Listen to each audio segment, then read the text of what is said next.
تو جو واقعی لٹرلی حقیقتاً پڑوسی ہیں ان کی انفارمیشن نہیں ہوتی. آج کل کسی کے ساتھ کوئی مشکل ہوتی ہے, کوئی پریشانی ہو جاتی ہے, ہمیں نہیں پتہ چلتا کوئی خاتون ہے کس تکلیف سے گزر رہی ہیں. جب وہ تکلیف گزر جاتی ہے اور ان سے کبھی ملاقات ہوتی ہے تو وہ بتاتی ہیں کہ میں پچھلے دنوں بیمار تھی یا میرے ساتھ یہ ہو گیا.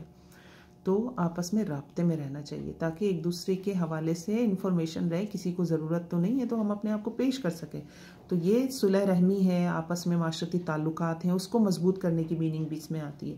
پھر سامان حرب تیار رکھنا, جو میں نے سب سے پہلے آپ کو بتایا کہ جنگی سامان آپ کا ہر وقت ریڈی ہونا چاہیے. کوئی دشمن حملہ کرے تو آپ تیاری میں ہوں. اور پھر سرحدوں پر جو مورچے ہیں ان پر جمے بیٹھے رہنا, یہ بھی رباط میں آتا ہے, یہ بھی اس میں شامل ہے.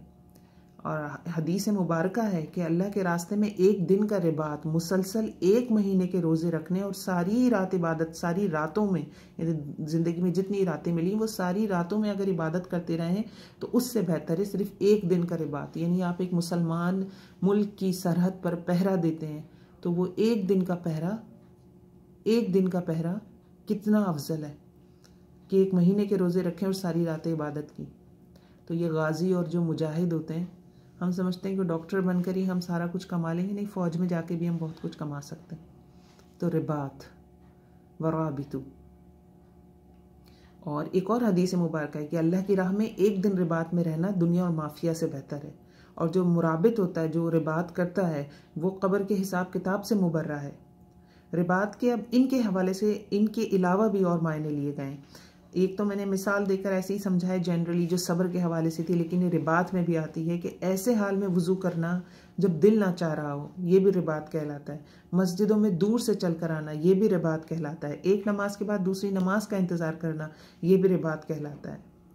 اور آج کل کے دور میں کون سی سرحدوں کی حفاظت ضروری ہے, مسلمان کہاں پیچھے ہو رہے ہیں, وہ ہیں نظریاتی اور علمی سرحدیں. ہم ریسرچ ورک نہیں کرتے, ہم کوئی دنیا میں ترقی اس حوالے سے نہیں کر رہے ہیں کہ ہم مسلمانوں کو اوپر لا سکیں.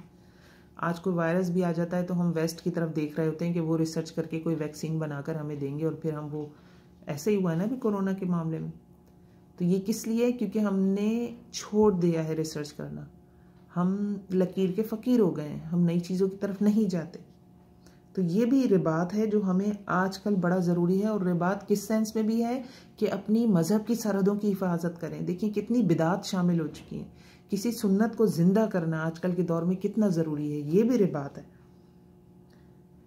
اور سنت کے حوالے سے تو ہمیں حدیث بھی ملتی ہے کہ جس نے میری سنت کو زندہ کیا ہے فساد کے زمانے میں, یعنی جب فساد کا وقت ہے اور کوئی میری سنت کو زندہ کر دیتا ہے تو اس کے لیے 100 شہیدوں کا ثواب ہے.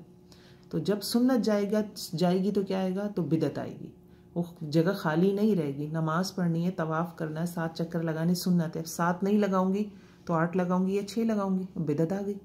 تو سنت جائے گی تو کنفرم بدعت آئے گی. تو سنتوں کو زندہ کرنا بھی ضروری ہے, یہ بھی رباط میں آتا ہے. اور ایک چیز بڑی امپورٹنٹ ہم عورتوں کے لیے, ہمارے لیے جو جہاد ہے نا وہ حج اور تعلیم ہے. حج, تعلیم اور تعلم. حج تعلیم کیا ہے, سیکھنا, تعلم کیا ہے, سکھانا.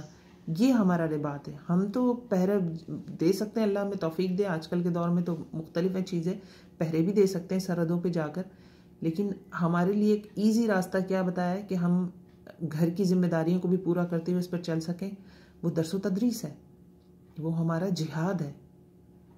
تو وہ بھی رباط کے حوالے سے خواتین میں. تو اصبروا وصابروا ورابطوا, صبر کرو, ایک دوسرے کو صبر کی تلقین کرو, اور ورابطوا, اور رباط میں رہو, رابطے میں رہو, جمے رہو, دشمن کے خلاف جمے رہو, اسلام کی حفاظت کرتے رہو. اپنی جو مذہب ہے اس میں جو بگاڑ آ رہے ہیں ان کو دور کرو, نظریاتی حفاظت کرو مذہب کی. واتقوا اللہ, اور چوتھی چیز اللہ کا تقوی اختیار کرو. یہ سارے کام کسی اور کے لیے کیے تو کیا کیے, ایمان لانے کے بعد اگر یہ کام کر رہے ہیں تو یہ دونوں کو اللہ نے بریکٹ کر دیا, ایمان اور تقوی کے درمیان, تینوں کو.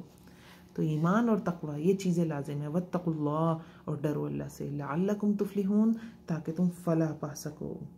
تو فلاح کا راز کیا ہے, کامیابی کیا ہے, یہ سٹیپس ہیں. جو یہ سٹیپس نہیں اختیار کرے گا وہ فلاح نہیں پا سکتا.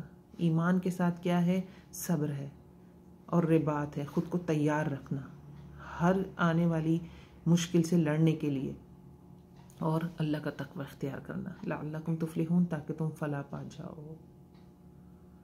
تو یہاں الحمدللہ ہماری سورہ آل عمران اختتام کو پہنچی. اللہ رب العزت کا شکر، بے انتہا شکر، الحمدللہ الذی بنعمتہ تتم الصالحات، کہ اس نے ہمیں اتنی توفیق دی جو ہم نے یہ آج اس کی تفسیر مکمل کی۔ شروع کی تھی اس کی تفسیر 2 3 آیات کی ویڈیو بناتے گئے، اور الحمدللہ آج یہ مکمل ہو گئی 200 آیات۔ الحمدللہ الحمدللہ ثم الحمدللہ۔ اللہ سے دعا ہے کہ اللہ ہماری ان کوششوں کو قبول فرمائے۔ بہت علم ہے، بہت علم ہے، بہت علم ہے، خزانہ علم کا۔ اللہ رب العزت ہمیں عمل کرنے والا بنائے، اللہ رب العزت ہمیں عمل کرنے والا بنائے، اللہ رب العزت ہمیں عمل کرنے والا بنائے۔ سبحانک اللہم و بحمدک، نشہد ان لا الہ الا انت، نستغفرک و نتوب الیک۔ السلام علیکم ورحمۃ اللہ وبرکاتہ۔ ربنا تقبل منا انک انت السمیع العلیم وتب علینا انک انت التواب الرحیم۔